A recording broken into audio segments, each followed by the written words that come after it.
You are listening to CEO Perspectives, a podcast by the Conference Board.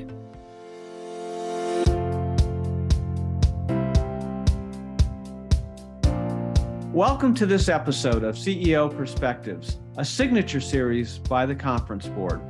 CEO Perspectives are conversations that take an objective, nonpartisan look at a range of timely topics that matter most to business leaders. To help make sense of these topics and how they'll unfold, we'll sit down with thought leaders and do what we do best at the Conference Board, provide trusted insights for what's ahead. I'm Steve Odland, the CEO of the Conference Board and the host of this series. And today, semiconductors control just about everything. But with China's recent military drills near Taiwan, there is a threat here and a potential risk to the manufacture of those all-important chips. So we're going to discuss in the conversation today Taiwan's geopolitical situation, the potential impact on the supply chain, what a war between China and Taiwan would mean for the global economy, and what should businesses be thinking about, those that are dependent on chips. Joining me today is Dr. Lori Esposito Murray. She's the president of the Committee for Economic Development, which is the public policy center of the Conference Board. Lori, welcome. Thank you, Steve. Happy to be here. So Lori, gosh, everything that we own today seems to have computer chips in it. Most of the world's industry, communications, defense, transportation, energy, all of our health systems, financial trading, electronics, mobile phones, even our refrigerators have semiconductors in them. Maybe you could just give us, to start here, some description of the importance of computer chips and where they're all made. Well, Steve, if there was ever any doubt that computer chips were extremely important to the economy, to our lives, every aspect of our life, as you mentioned, to our national security, the COVID crisis really brought that home to everyone. The shortage that we were suffering during the COVID crisis, the fact that major car manufacturers couldn't make cars. Apple was saying that its phones and its laptops were going to be late because of this chip shortage. They are central. They are the lifeblood of our economy. They're the cornerstone of the emerging technologies, and that is really what is going to define what the global strategic landscape looks like in the future. Who gets what technology and how do you get it? And these chips are so central, and it's going to get worse.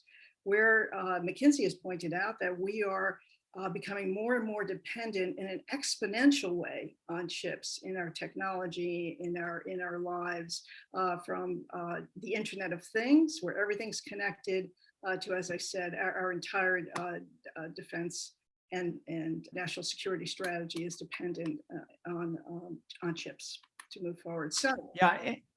And most of the really advanced chips today are made in Taiwan. There are chips that are used for automobiles and other electronics made in Korea and Japan and some in the United States, but the real advanced ones are Taiwan today, right? Right. No, exactly. And that's what is a significant difference and really puts Taiwan in the center of these geostrategic problems that and challenges we're facing. About 80% of the chips, as you know, come from Asia, but Taiwan actually has 90% of those sophisticated chips, and about 8% come from South Korea, just showing you the difference. China does not have that capability.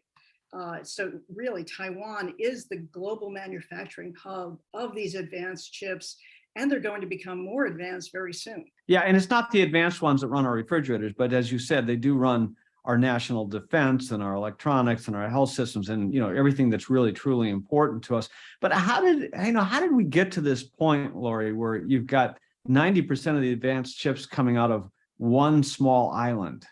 So it's really an interesting story about the 1990s. And as a matter of fact, it is so intertwined with the geostrategic challenges in that area of the world, which obviously comes right down to Taiwan. Taiwan recognized in the late 1990s that chips were going to be an important piece of advanced technologies of the global market, and started subsidizing the industry, did major industrial policy on chips. And so come back to the United States, you have Morris Chang, who was at Texas Instrument, didn't get a promotion, Taiwan reached out to him and said, come and build our advanced semiconductor economy, and then gave him the opportunity to have his own company. Apple finds him, he becomes Apple's source for their chips.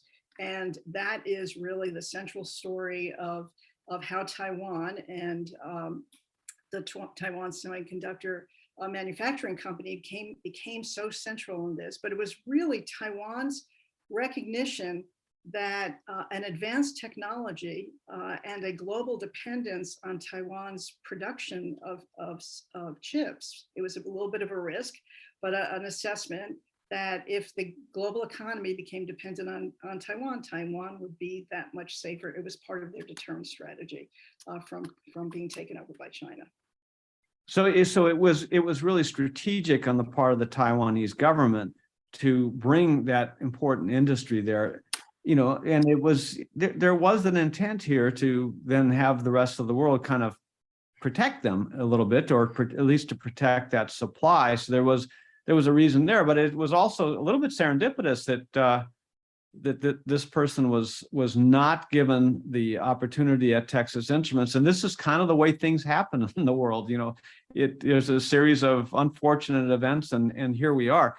But you've got companies out there that are saying, well, why don't you just move it? Why not just reshore it? And you read this in the paper. Why don't people reshore it? Well, reshoring, Steve, is extremely, extremely difficult. These are very, very expensive.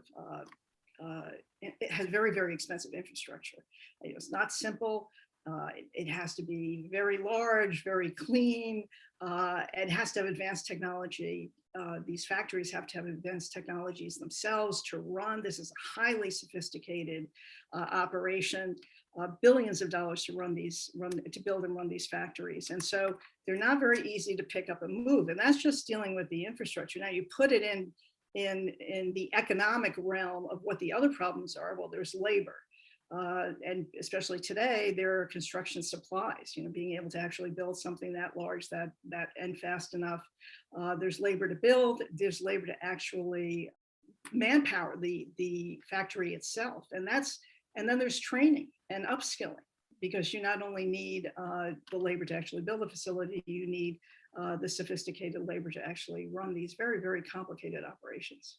Yeah, and the U.S. has just passed this bill, or the Congress has passed this bill to try to incent more companies to build capacity here. But Intel is establishing a new factory. It's going to take them several years, and I think the estimates are somewhere between $50 and $100 billion to build one of these things, and then it may still not be quite as advanced as what you have in Taiwan. So this is not an easy thing to do.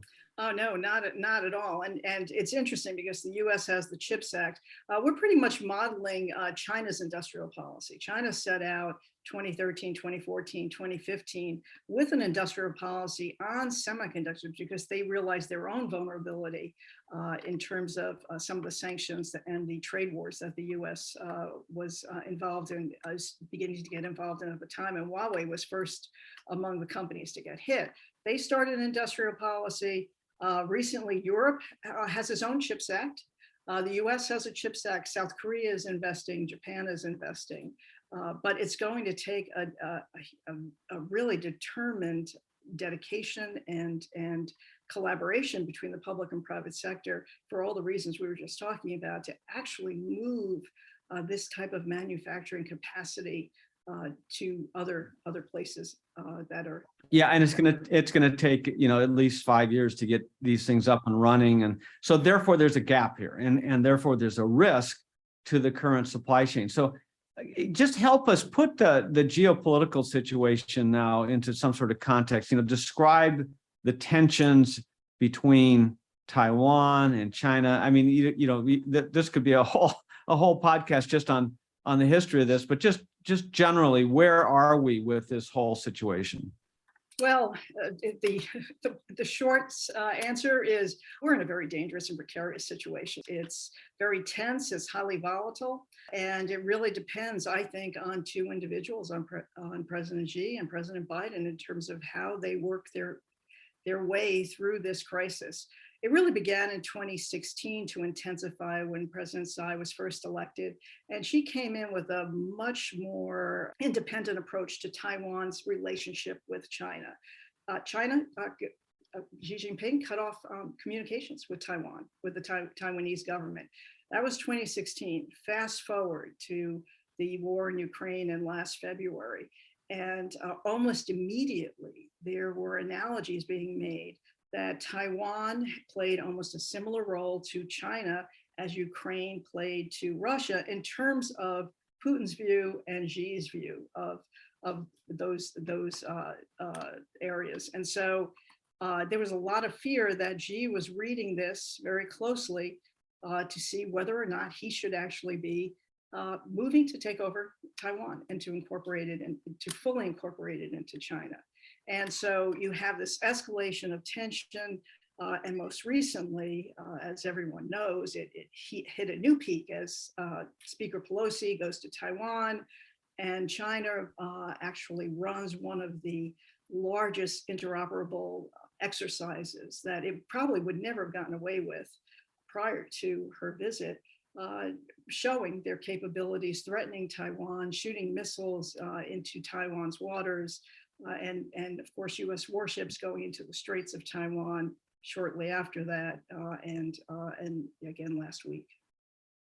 Right, and of course they built up bases in the Spratlys and China, and also some man-made islands off in the South China Sea. So they're really declaring the South China Sea, which includes Taiwan, as part of their sphere of influence. They're claiming Taiwan as part of China and not a separate country. So this is a really tense geopolitical situation. It's a big deal. It's been going on since 1949, and it's not gonna happen soon. So this tension seems to be ratcheting up at exactly the time when this, the world's semiconductor supply is very, very concentrated. So that's why I think you described this as a very dangerous situation.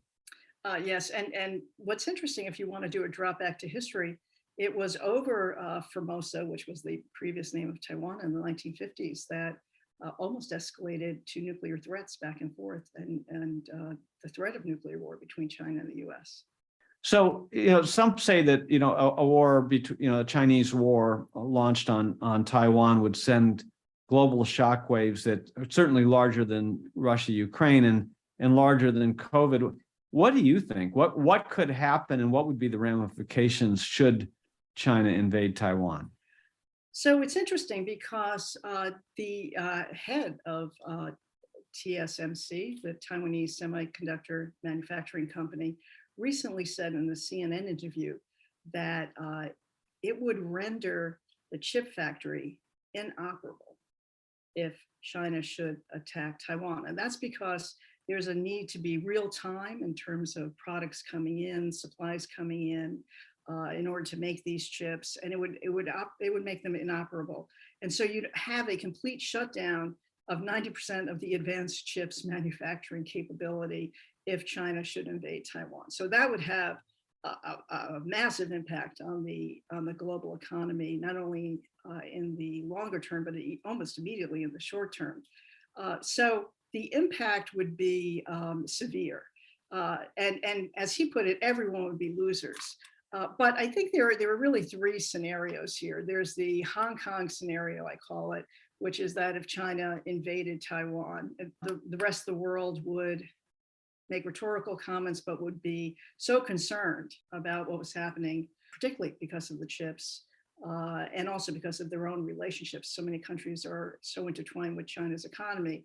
The Hong Kong reaction, that nothing would really happen. Then you have the Ukraine reaction, scenario 2, which is extreme sanctions on China. And could China survive those sanctions is the big question. And then, of course, there's the third scenario, which is all-out war. The US gets engaged. The US wouldn't do that without at least some of its allies joining them. So you have a full-blown war in Asia, which would obviously spill over to Europe, given the volatility with the situation in Ukraine. But there's a fourth non-invasion scenario, which is that China really does take over Taiwan through intimidation, which it has been trying to do for the past decades. where it really isolates Taiwan. Taiwan only has 15 countries that recognize Taiwan as a nation. It's been since 1971, not a part of the UN, as everyone knows.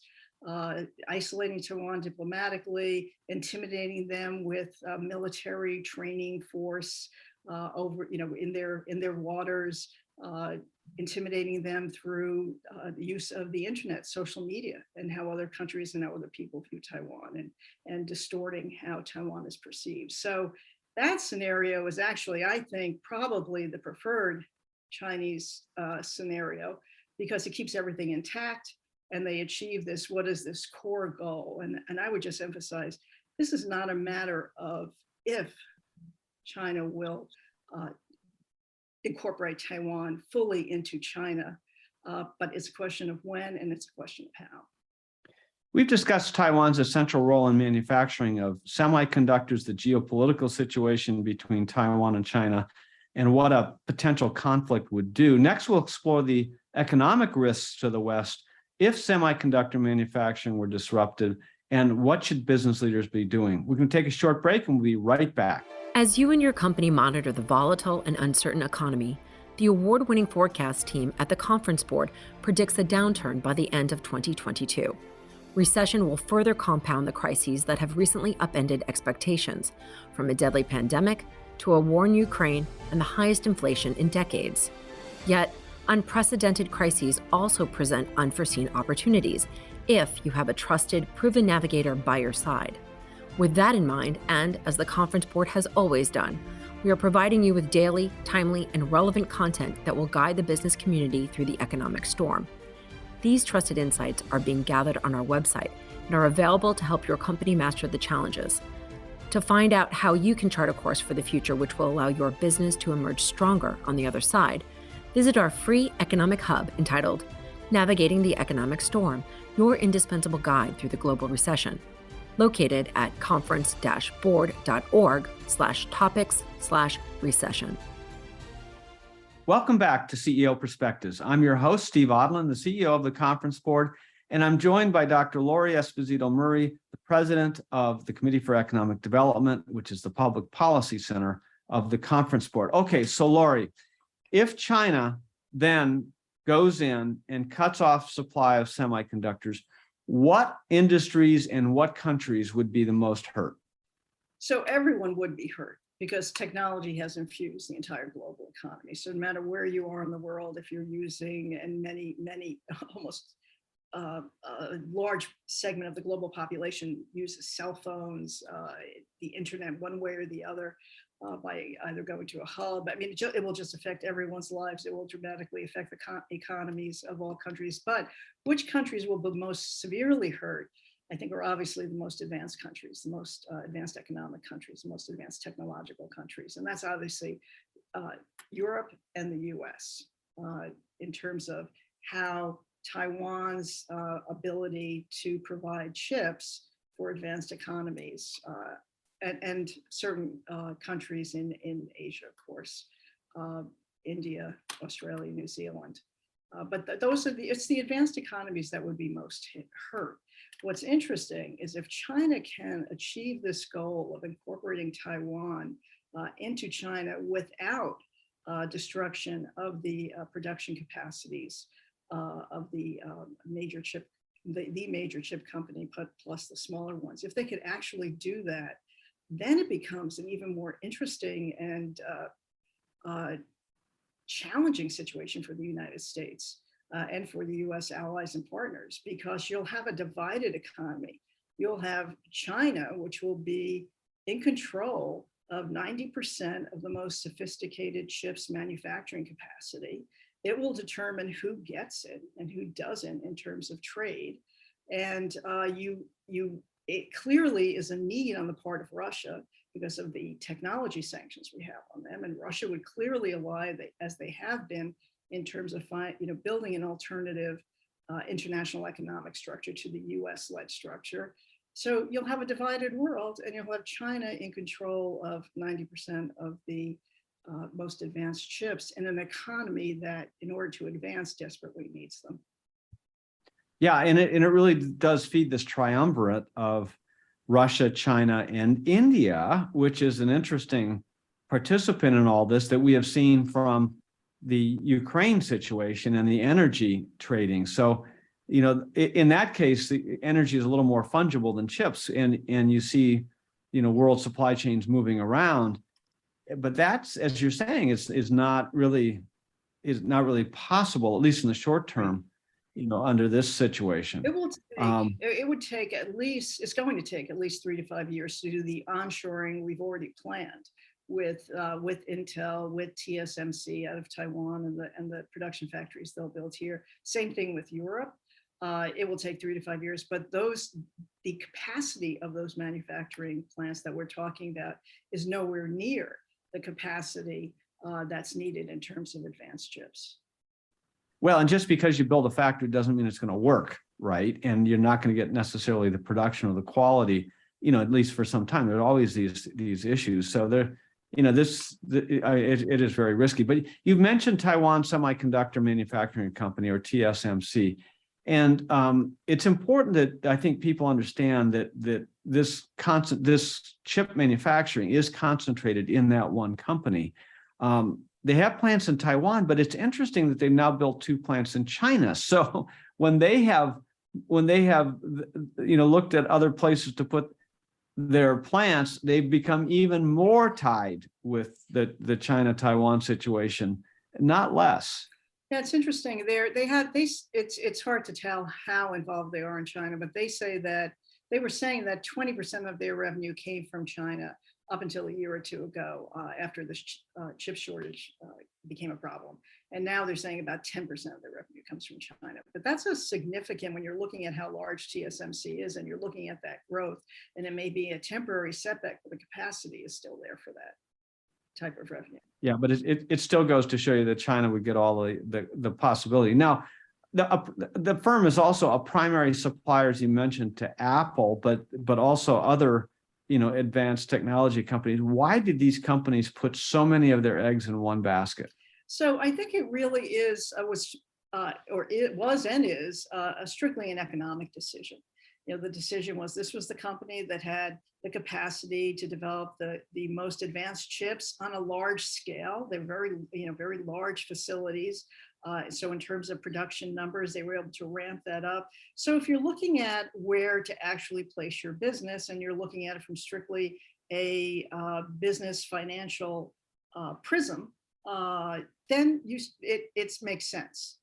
But what's interesting, what happened after the collapse of the Soviet Union, is that what fell apart was the sense and the perspective and the risk assessment that you had to include geostrategic challenges in your risk assessments. That started coming back after 9/11, but that had a particular focus in terms of terrorism.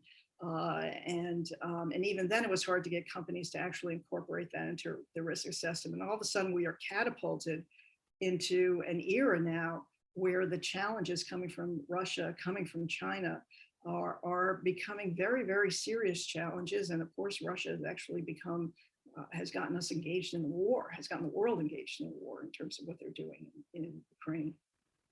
Yeah, and I think this and the COVID situation, of course, disrupted the global supply chain, as you said. So I think everybody's awake now and understands that we're in an interconnected world from a supply chain standpoint. And gosh, every decision related to the supply chain has to be made with geopolitical overtones. Right. And as I said, it was interesting after 9/11, there was a real serious push, primarily by former officials of the George W. Bush administration who had gone through 9/11, to consult with companies about the need to incorporate national security risk assessments into their risk assessments. And it never really has taken off, in part because it was seen as a global economy. It was slow to take off as far as seeing China as a real threat and challenge, recognizing Russia for what was really happening in as far as where that country was moving. And as you know, people were stunned even in February of 2022 that Putin actually invaded Ukraine. So it's been a slow path to awareness how important national security risk assessment is to companies' threat assessments. But it's absolutely fundamental. And as you were saying, people have woken up to the fact that this has to be a part of how you approach decisions. And of course, the chips problem is a perfect example of where you end up if you don't. So if you had to advise, any company that is using advanced semiconductors today, what would you tell them to do?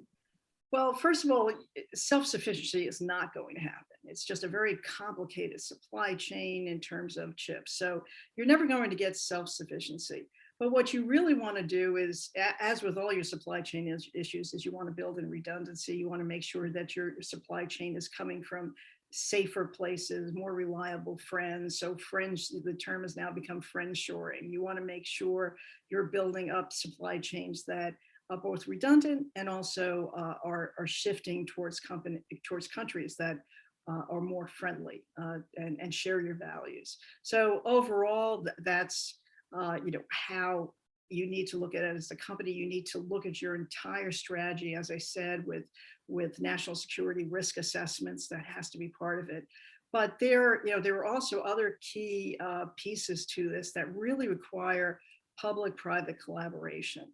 And there's a piece of this issue that we haven't even addressed, which is the rare earth and critical mineral supply that are important for the chips development and manufacturing. And so the private sector needs to really collaborate closely, and the government needs to collaborate closely with business in terms of where are they putting their resources, where are they looking to establish their bases, what companies are our large companies working with, and what's in the interests of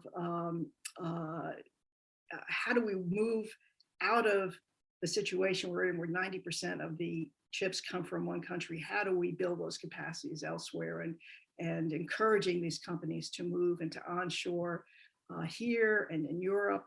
So there's a lot of collaboration. And then of course you have the labor shortage problem and the training that needs to take place, and companies investing in the training so that we could have a workforce that can address these issues.